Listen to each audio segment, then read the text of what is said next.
এইবারে সন্তান মার কাছে থেকে চুরিখানা লইয়া বাবার সঙ্গে নবীর দরবারে গেছে। এরা বন্ধু বাবার সঙ্গে নবীজির দরবারে যাইয়া নবীজির সামনে বসার সুযোগ হয় না, একবারে পিছনের কাতারে বাপার সন্তান দুজন বৈশা নবীজির ওয়াজ শুনতে দিলেন। ইতিমধ্যে সন্তান ডুকরে ডুকরে কান্দে।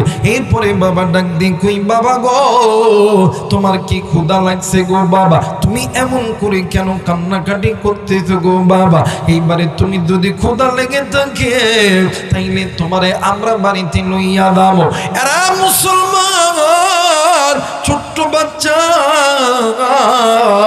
8 থেকে 12 বছরের একটা বালক সন্তান ডাক দিয়ে কই, আব্বা গো আমারে ক্ষুধা লাগে না। বাপ ডাক দিয়ে কই, বেটারে তাইলে তুই কান্দোস কেন রে বেটা বলো না? ডাক দিয়ে কই, আব্বু আমি কান্দি আমার নবীজির চেহারা দেখিয়া। ডাক দিন কই, বাবা গো তুমি নবীর চেহারা দেখে কান্দো কেন বাবা বলো না? ডাক দিন কই, আম্মু এত সুন্দর মায়ের নবীর চেহারার ভিতরে কেমনে তাইবীর মানুষগুলি কাপড় পাথর মারছে। আম্মু গো এত সুন্দর চেহারার নবী, এই নবীর চেহারার ভিতরে কেমনে তাইবের যুবকরা পাথর মারছে। ও বাবা যেই নবীর চেহারা দেখলি কতই না শান্তি লাগে, এই নবীর চেহারার ভিতরে কেমনে তাইবের মানুষরা পাথর মারছে গো আব্বা। আব্বা গো